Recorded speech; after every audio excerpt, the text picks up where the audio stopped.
ಧರ್ಮಸ್ಥಳದ ಹೆಣವುತ ಪ್ರಕರಣ ಏನೇನಾಯಿತು ಏನೇನಾಗಿದೆ ಅನ್ನುವುದರ ಅಪ್ಡೇಟ್ಗಳನ್ನ ತಿಳಿದುಕೊಳ್ಳುವ ಆಸಕ್ತಿ ನಿಮ್ಮದಾಗಿದ್ದಲ್ಲಿ ಹಾಗಾದ್ರೆ ಹೆಣವುತ ಪ್ರಕರಣದ ಅಪ್ಡೇಟ್.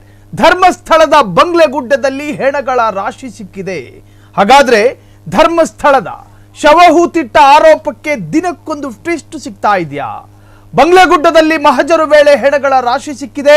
ಸೌಜನ್ಯ ಮಾವ ವಿಠಲಗೌಡ ಸ್ಫೋಟಕ ವಿಡಿಯೋವೊಂದನ್ನು ಹರಿಯಬಿಟ್ಟಿದ್ದಾರೆ. ಬಂಗ್ಲೆಗುಡ್ಡದ ಎರಡೂ ಕಡೆ ಎಸ್ಐಟಿ ಸ್ಥಳ ಮಹಜರು ಮಾಡಿದೆ. ಒಂದು ಕಡೆ 3 ಮಾನವರ ಕಳೇಬರ ಪತ್ತೆ, ಅರ್ಥಾತ್ ಒಬ್ಬ ಮನುಷ್ಯನ ಪರಿಪೂರ್ಣ ಅಸ್ಥಿಪಂಜರ ಪತ್ತೆ. ಹಾಗಾದ್ರೆ ಹೆಣವೂತ ಪ್ರಕರಣಕ್ಕೆ ಇದು ಮೆಗಾ ಟ್ವಿಸ್ಟ್ ಆಗಿ ಪರಿವರ್ತನೆ ಆಗಬಹುದಾ? ಶವ ಹೂತಿಟ್ಟ ಆರೋಪಕ್ಕೆ ದಿನಕ್ಕೊಂದು ಟ್ವಿಸ್ಟು, ದಿನಕ್ಕೊಂದು ಹೊಸ ತಿರುವು. ಬಂಗ್ಲೆಗುಡ್ಡದಲ್ಲಿ ಮಹಜರು ವೇಳೆ ಹೆಣಗಳ ರಾಶಿ. ಸೌಜನ್ಯ ಮಾವ ವಿಠಲಗೌಡ ಸ್ಫೋಟಕ ವಿಡಿಯೋ. ಬಂಗ್ಲೆಗುಡ್ಡದ ಎರಡೂ ಕಡೆ ಎಸ್ಐಟಿ ಸ್ಥಳ ಮಹಜರು. ಒಂದು ಕಡೆ 3 ಮಾನವರ ಕಳೇಬರ ಪತ್ತೆಯಾಗಿದೆ, ಅರ್ಥಾತ್ ಅಸ್ಥಿಗಳು ಪತ್ತೆಯಾಗಿದೆ. 10 ಅಡಿ ದೂರದಲ್ಲಿ 5 ಕಳೇಬರಗಳು ಪತ್ತೆ. ಅದರಲ್ಲಿ ಒಂದು ಸಣ್ಣ ಮಗುವಿನ ಕಳೇಬರ ಗೋಚರಗೊಂಡಿದೆ. ನಿಜಕ್ಕೂ ಅತ್ಯಂತ ಅಪಾಯದ ಮುನ್ಸೂಚನೆ. ಪಕ್ಕದಲ್ಲೇ ವಾಮಾಚಾರಕ್ಕೆ ಬಳಸಿದ ಕಳಸಗಳು ಕೂಡ ಪತ್ತೆಯಾಗಿದ್ದಾವೆ. ಇಂದ್ರಜಾಲಕ್ಕೆ ಬಳಸಿದ ಕಳಸಗಳು. ಎಸ್ಐಟಿ ಅವರು ಮತ್ತೆ ಕರೆದ್ರೆ ಹೋಗುವೆ. ಜಾಲತಾಣದಲ್ಲಿ ವಿಡಿಯೋ ಹಂಚಿಕೊಂಡ ಸೌಜನ್ಯ ಮಾವ ವಿಠಲಗೌಡ ಯಾರು ಅಂತ ಕೇಳಿದ್ರೆ ಸೌಜನ್ಯಾಳ ರಕ್ತ ಸಂಬಂಧಿ. ಇದೇ ವಿಠಲಗೌಡರ ವಿರುದ್ಧ ನಾನಾ ಆರೋಪಗಳು ಕೂಡ ಕೇಳಿ ಬಂದಿತ್ತು. ಸಂಭಾವ್ಯ ಸುದ್ದಿಗಳನ್ನ ಪ್ರಸಾರ ಮಾಡೋದಕ್ಕೆ ಆಸಕ್ತಿ ಇಲ್ಲದೆ ಇರತಕ್ಕಂತಹ ಮಾಧ್ಯಮ ಕ್ಷೇತ್ರ ಆಗಿರೋದ್ರಿಂದಾಗಿ ಸೌಜನ್ಯ ಮಾವ ಹೇಳಿರುವ ಅಷ್ಟು ವಿಚಾರಗಳು ಸತ್ಯಕ್ಕೆ ಹತ್ತಿರವಾಗಿದ್ದ ಅಥವಾ ಬೇರೆ ತರಹದಲ್ಲಿ ಈ ಒಂದು ಸ್ಟೇಟ್ಮೆಂಟ್ ತಿರುವು ಪಡೆದುಕೊಳ್ಳುತ್ತಾ ಅದು ಎಸ್ಐಟಿ ತನಿಖಾ ತಂಡದ ತನಿಖೆ ನಂತರವೇ ಗೊತ್ತಾಗಬೇಕು. ಆದರೆ ಅವರು ಹೇಳಿದ ಅಷ್ಟು ಸಾಲುಗಳನ್ನ ಅವರದ್ದೇ ಭಾಷೆಯಲ್ಲಿ ಪ್ರಸ್ತುತಪಡಿಸುವಂತಹ ಸಣ್ಣ ಪ್ರಯತ್ನ. 10 ಅಡಿ ದೂರದಲ್ಲಿ 5 ಕಳೇಬರಗಳು ಪತ್ತೆಯಾಗಿತ್ತು. ಅದರಲ್ಲಿ ಒಂದು ಸಣ್ಣ ಮಗುವಿನ ಕಳೇಬರ ಗೋಚರ ಆಗಿತ್ತು. ಅದ್ರ ಪಕ್ಕದಲ್ಲೇ ಅಂತೆ ಇಂದ್ರಜಾಲ, ವಾಮಾಚಾರ, ಮಾಟ ಮಂತ್ರ ಅದಕ್ಕೆ ಬಳಸಿದ ಕಳಸಗಳು ಕೂಡ ಪತ್ತೆಯಾಗಿತ್ತು. ಎಸ್ಐಟಿ ಅವರು ಮತ್ತೆ ಕರೆದ್ರೆ ಹೋಗ್ತೀನಿ. ವಿಠಲಗೌಡ ಎಸ್ಐಟಿ ಕಸ್ಟಡಿಯಲ್ಲಿದ್ದಾರೆ. ವಿಠಲಗೌಡ ಎಸ್ಐಟಿ ಅವರು ಡ್ರಿಲ್ ಮಾಡ್ತಾ ಇದ್ದಾರೆ. ವಿಠಲಗೌಡರ ಮೇಲೆ ದಾಳಿಗಳಾಗಿದ್ದಾವೆ ಎನ್ನುವಂತ ಸುದ್ದಿಗಳು ಹರಿದಾಡಿತ್ತು. ಎಸ್ಐಟಿ ಅವರು ಅವರನ್ನು ಥಳಿಸಿ ಎನ್ಕ್ವೈರಿ ಮಾಡ್ತಾ ಇದ್ದಾರೆ ಎನ್ನುವಂತಹದ್ದು. ಇವೆಲ್ಲವೂ ಕೂಡ ಸತ್ಯಕ್ಕೆ ದೂರವಾಗಿದ್ದು ಅಂತ ಹೇಳಿ ವಿಠಲಗೌಡ್ರೆ ಈ ಹಿಂದೆ ಒಂದು ವಿಡಿಯೋ ಮಾಡಿಬಿಟ್ಟಿದ್ರು.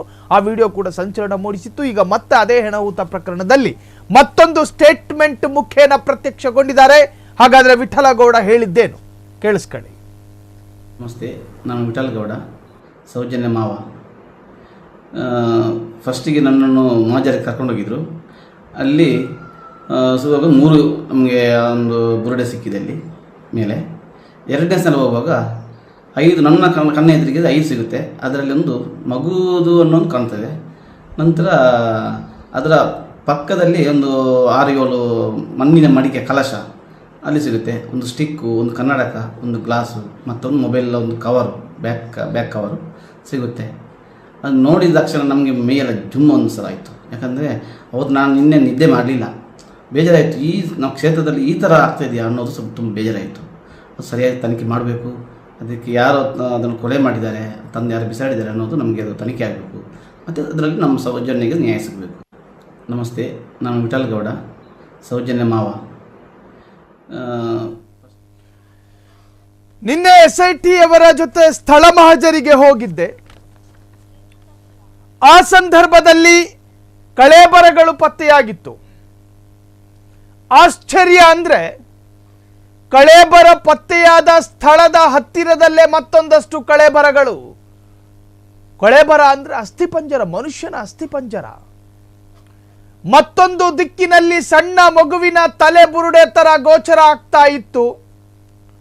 ಅಲ್ಲೇ ಹತ್ತಿರದಲ್ಲಿ ಇಂದ್ರಜಾಲಕ್ಕೆ ಬಳಸಲಾಗಿರುವ ಕಳಸಗಳು, ಮೊಬೈಲ್ ಪೌಚು, ಅದು ಇದು ಅಂತ ಹೇಳಿ ವಿಠಲಗೌಡ ತನ್ನ ಹೇಳಿಕೆಯಲ್ಲಿ ಉಲ್ಲೇಖ ಮಾಡ್ತಾರೆ. SIT ಅವರ ಕಡೆಯಿಂದ ಇದು ಅಧಿಕೃತ ಅಲ್ಲದೆ ಇದ್ದರೂ ಈ ಪ್ರಕರಣದ ಮುಖ್ಯ ಸಾಕ್ಷಿ ಎಂದು ಕರೆಸಿಕೊಳ್ಳುವ ವಿಠಲಗೌಡರಿಂದ ಬಂದಿರೋ ಹೇಳಿಕೆಯ ಕಾರಣ ಇದು ಅತ್ಯಂತ ಪ್ರಾಮುಖ್ಯತೆಯನ್ನ ಪಡೆದುಕೊಳ್ಳುತ್ತೆ. ವಿಠಲಗೌಡರ ಹೇಳಿಕೆಗಳನ್ನು ದೃಢೀಕರಿಸ್ತಿಲ್ಲ ನಾವು. SIT ಅವರ ಅಧಿಕೃತ ಅಂತಿಮ ವರದಿ ಬಂದ ನಂತರವೇ ಈ ತನಿಖೆಯ ಸತ್ಯಾಸತ್ಯತೆಗಳು ಹೊರಬರಬೇಕು. ಆದರೆ ಈ ಪ್ರಕರಣದಲ್ಲಿ ಯಾರ ಹೆಸರುಗಳು ತಳುಕು ಹಾಕೊಂಡಿತ್ತೋ ಅವರ ನಾಲಿಗೆಯಿಂದ ಬರುವಂತಹ ಸ್ಟೇಟ್ಮೆಂಟ್ಗಳು ಸ್ವಲ್ಪ ರೋಚಕತೆಯನ್ನು ಪಡೆದುಕೊಳ್ಳುತ್ತೆ, ಅದರಲ್ಲಿ ಸಂಶಯ ಬೇಡ. ಅದರಂತೆಯೇ ವಿಠಲಗೌಡರವರ ಸ್ಟೇಟ್ಮೆಂಟ್ಗಳು ಬ್ಯಾಕ್ ಟು ಬ್ಯಾಕ್ ಮತ್ತೊಂದು ಹೇಳಿಕೆಯಲ್ಲೂ ಕೂಡ ಅವರು ಸಾಕಷ್ಟು ವಿಚಾರಗಳನ್ನು ಉಲ್ಲೇಖ ಮಾಡಿದ್ದಾರೆ. ಆ ಹೇಳಿಕೆಗಳನ್ನು ಕೂಡ ಕೇಳಿಸ್ಕೊಳ್ಳಿ. ಗುಡ್ಡೆಗೆ 2 ಸಲ ಕರ್ಕೊಂಡು ಹೋಗಿದ್ದಾರೆ ಮಾಜಾರಿಗೆ, ಒಂದು ಸ್ಪಾಟ್ ಮಾಜಾರಿಗೆ. ಕರ್ಕೊಂಡು ಹೋಗುವ ವೇಳೆಯಲ್ಲಿ ಅಲ್ಲೇ ಒಂದು 3 ಮನುಷ್ಯರ ಕಲೆ ಬರವು ಸಿಗುತ್ತೆ ಅಲ್ಲೇ ಪಕ್ಕದ ಒಂದು 10 ಫೀಟಲ್ಲಿ. ನಂತರ 2ನೇ ಸಲ ಮಾಜಾರಕ್ಕೆ ಹೋಗುವಾಗ ಕೆಳಗಡೆ ಎಣ್ಣೆಗಳ ರಾಶಿ ನಮ್ಮ ಕಣ್ಣಿಗೆ ಕಾಣುವಂಥದ್ದು ಒಂದು 5 ನನ್ನ ಕಣ್ಣಿಗೆ ಕಾಣಿದೆ. ಮತ್ತು ಒಂದು ಸಣ್ಣ ಮಗುದು ಅನ್ನೋದು ಸ್ವಲ್ಪ ಅದರಲ್ಲಿ ನನಗೆ ಗೋಚರ ಆಗ್ತಾಯಿತ್ತು. ಒಂದು ಸಣ್ಣ ಮಗುದು ಎಲುಬಿದೆ. ಅದು ಪಕ್ಕದಲ್ಲಿ ಈ ವಾಮಾಚಾರಕ್ಕೆ ಬಳಸುವಂಥದ್ದು ಸಣ್ಣ ಒಂದು ಕಲಶಗಳು ಬರುತ್ತೆ, ಒಂದು 5-6 ಕಲಶ ಇತ್ತು. ಅದು ಸಹ ನಾನು ನೋಡಿದ್ದೇನೆ ಅಲ್ಲಿ. ಅದು ನನ್ನ ಅಧಿಕಾರಿಗಳಿಗೆ ನಾನು ಅವರಿಗೆ ಹೇಳಿದ್ದೀನಿ ನಾನು ಈ ಥರ. ಮತ್ತು ಮಣ್ಣೊಂದು ಜರಿದ ಮಣ್ಣು ಏನು ಹೆಣ ಹಾಕಿದ ಪ್ಲೇಸ್ ನೋಡುವಾಗ ಮಣ್ಣು ಒಂಥರ ಇದಾಗಿದೆ, ಎಲ್ಲಿ ಆ ಗುಡ್ಡೆಯನ್ನು ಸ್ವಲ್ಪ ಜರಿದು ಹೆಣವನ್ನು ಮುಚ್ಚಿ ಹಾಕಲಿಕ್ಕೆ ಮಣ್ಣು ಎಲ್ದು ಹಾಕಿದ ಒಂಥರ ಆ ಪ್ರದೇಶ ಕಾಣ್ತಾ ಇದೆ. ಅದೇ ಒಂದು 4-5 ಒಂದು 5-6 ಫೀಟಲ್ಲಿ ಬುರುಡೆಗಳ ರಾಶಿ ಇದೆ ಅಲ್ಲಿ. ಮತ್ತು ಎಲುಬುಗಳು ಎಲ್ಲ ಸ್ಪ್ರೆಡ್ ಆಗಿದೆ, ಅಲ್ಲೆಲ್ಲ ಸ್ಪ್ರೆಡ್ ಆಗಿದೆ. ಕೆಲವು ಮಣ್ಣಿನ ಒಳಗೆ ಕಾಣ್ತದೆ. ಈ ಅವರ ಬುರುಡೆಗಳೆಲ್ಲ ಮೇಲೆ ಕಾಣ್ತದೆ. ಮೊನ್ನೆ ನೋಡಿದ್ದು ಹಾಗೇ ಇದೆ, ಅದು ಯಾವುದು ಮುಟ್ಟಲಿಲ್ಲ. ನಿನ್ನೆ ಸಹ ನೋಡಿದನ್ನು ಮೊನ್ನೆ ನೋಡಿದ್ದನ್ನು ನಿನ್ನೆ ನೋಡಿದ್ದೀವಿ, ನಿನ್ನೆನೂ ಮುಟ್ಟಲಿಲ್ಲ. ನಿನ್ನೆ ನೋಡಿದ್ದನ್ನು ಅದನ್ನು ತೆಗೆದಿಲ್ಲ, ಹಾಗೆ ಇಟ್ಟು. ನಾವು ನಿನ್ನೆ ವಾಪಸ್ ಬರುವಾಗ ಹೇಳಿದೆ, ನೀವು ಎಷ್ಟು ಹೊತ್ತಿಗೂ ನಾವು ಕರೆದು ನಾವು ಬರ್ತೀವಿ, ರಾತ್ರಿ 1 ಗಂಟೆ ಫೋನ್ ಮಾಡಿ ಕರೀರಿ, ನಾವು ನಿಮ್ಮ ತನಿಖೆಗೆ ನಾವು ಸಿದ್ಧ ಇದ್ವಿ ಅಂತ ನಾವು ಹೇಳಿ ಬಂದಿದ್ದೀವಿ. ಚಿನ್ನಯ್ಯ, ತೆನಾಸಿ, ರಂಗ, ಸುಬ್ರಹ್ಮಣ್ಯ ಎಷ್ಟು ಜನ ಇದ್ದಾರಲ್ಲಿ ಅವೆಲ್ಲ ನನ್ನ ಹತ್ರ ಹೇಳಿದ್ದಾರೆ. ಅವರ ಮಾಹಿತಿ ಪ್ರಕಾರ ನಾನು ಎಲ್ಲಿ ತೋರಿಸ್ಲಿಕ್ಕೆ ನಾನು ರೆಡಿ ಇದ್ದೇನೆ. SIT ನಮ್ಮನ್ನು ಕರೀಲಿ, ನಾವು ಎಲ್ಲ ಪ್ರದೇಶವನ್ನು ತೋರಿಸ್ತೀವಿ. ನಾವು ಅದೇ ಊರಲ್ಲಿದ್ದು ಒಂದೇ ಇದರಲ್ಲಿ ಅಷ್ಟು ರಾಶಿ ಹಾಕಿದ್ದಾರೆ, ನಮಗೆ ಆಶ್ಚರ್ಯ ಆಗಿದೆ. ಚಿನ್ನ ಹೇಳಿದ್ದು 100% ಸತ್ಯನೇ.